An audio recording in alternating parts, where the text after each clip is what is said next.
Hello guys. तो आज हम सैम राइमी की मूवी द गिफ्ट को एक्सप्लेन करेंगे। सैम राइमी वही डायरेक्टर है जिन्होंने स्पाइडरमैन के पहले 3 पार्ट बनाए थे। 2015 में भी द गिफ्ट नाम की एक मूवी आई थी, लेकिन दोनों मूवी की स्टोरी बिल्कुल डिफरेंट है। ये मूवी एनी के बारे में है, जिसका पति मर चुका है और उसे 3 बच्चे हैं। एनी के पास एक सुपर पावर होती है। दरअसल वो लोगों का पास्ट और फ्यूचर को देख सकती है और इसी पावर को यूज करके वो अपना घर चलाती है। वो इस पावर को एक गॉड गिफ्ट मानती है, इसलिए मूवी का नाम द गिफ्ट है। अब उनके शहर में एक लड़की का मर्डर होता है, जिसके बारे में पुलिस को एक भी सुराग नहीं मिलता। तो एनी पुलिस को उनका केस सॉल्व करने में मदद करती है, क्योंकि वो भी उस विक्टिम को जानती थी। अब एनी उस किलर को कैसे पकड़ेगी, यही हम इस मूवी में देखेंगे। तो चलो मूवी को स्टार्ट करते हैं।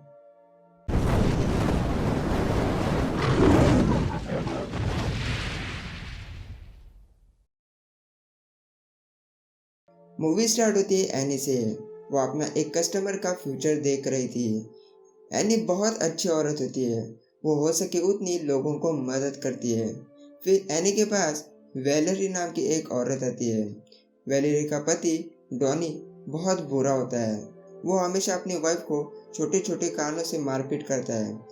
इसलिए एनी वैलेरी को डिवोर्स लेने का सजेस्ट करती है, लेकिन वैलेरी का कहना था कि अगर उसने डिवोर्स दिया तो डॉनी उसे मार डालेगा। उसके बाद एनी को स्कूल बुलाया जाता है। वहाँ पे प्रिंसिपल कोलंस एनी को इसलिए बुलाया होता है क्योंकि एनी के बेटे ने स्कूल में झगड़ा किया होता है। तो इस बात पर एनी उनसे माफ़ी मांगती है। तभी वहाँ पर कोलिंस की मंगेतर जेसिका आती है। तो एनी वहाँ से जाने लगती है।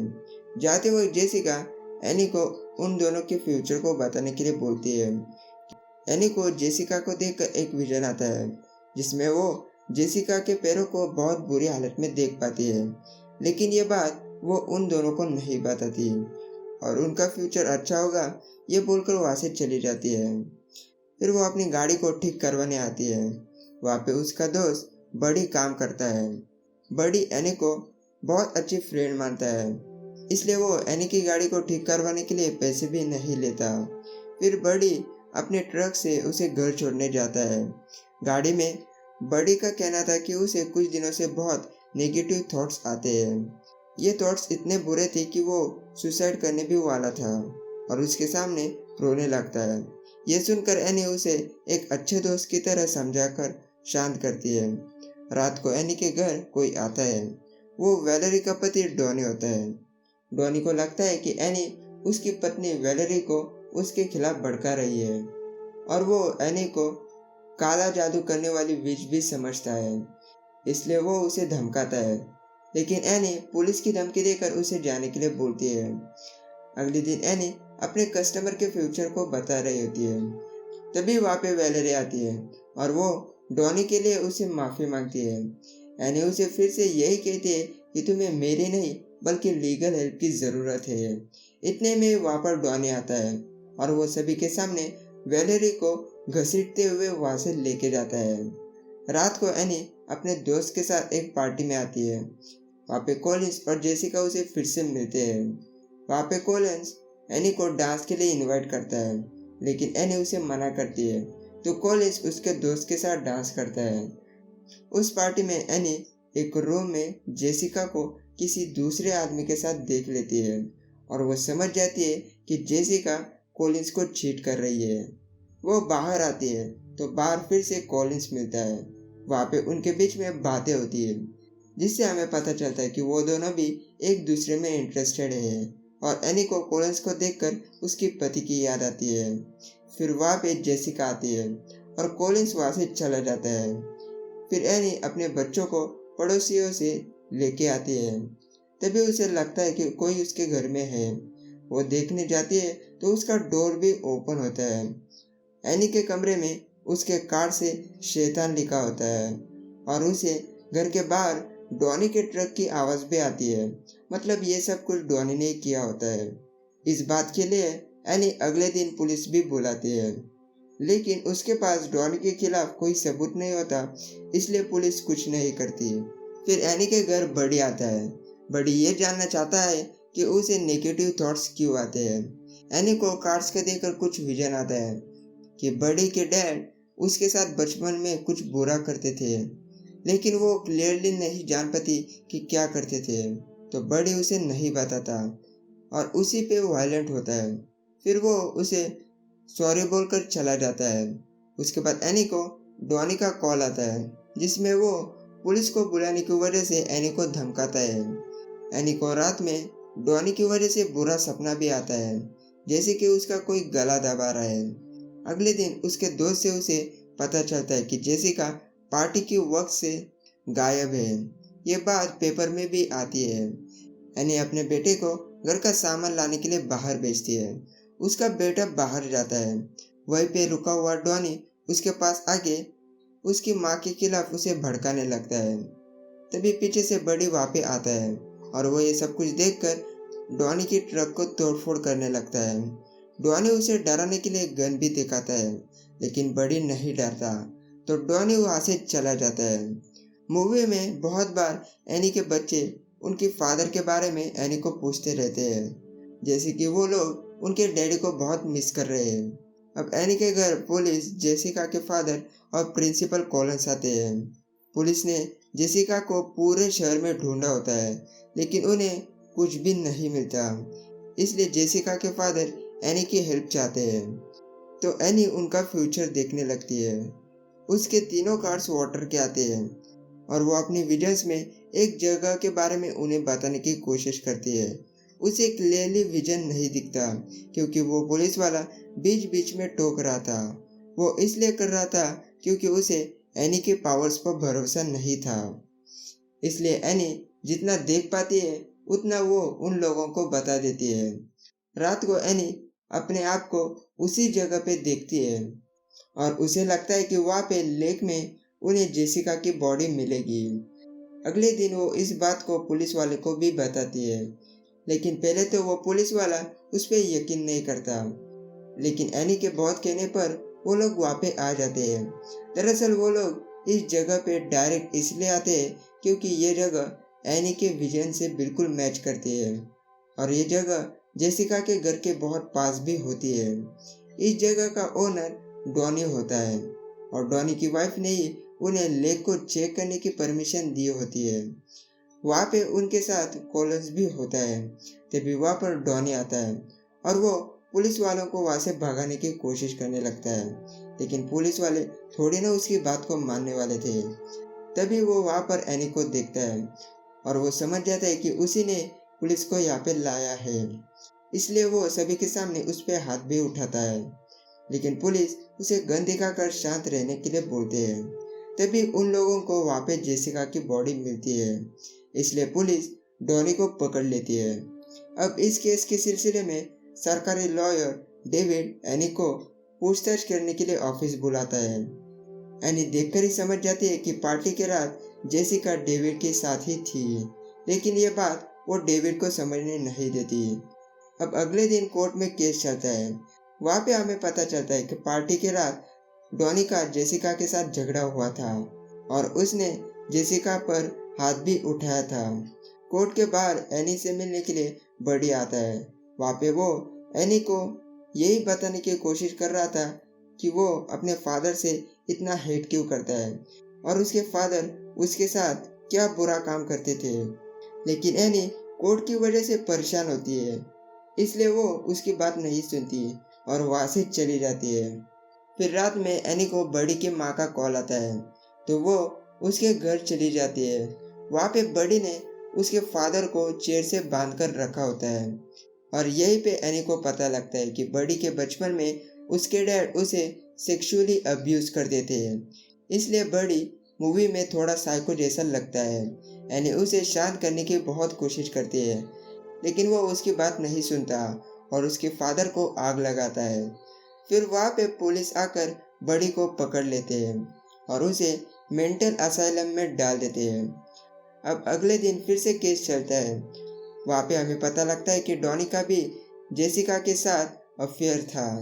पार्टी की रात जब उसने जेसिका को मारा था तो वो उसे हॉस्पिटल ले जाने वाला था, लेकिन बीच में जेसिका को होश आया तो जेसिका के कहने पर डॉनी ने उसे छोड़ दिया, लेकिन सारे सबूत अभी भी डॉनी के खिलाफ थे। पूछताछ के दौरान वो डेविड पर वायलेंट होता है और खून का पूरा इल्जाम एनी पर लगाने लगता है।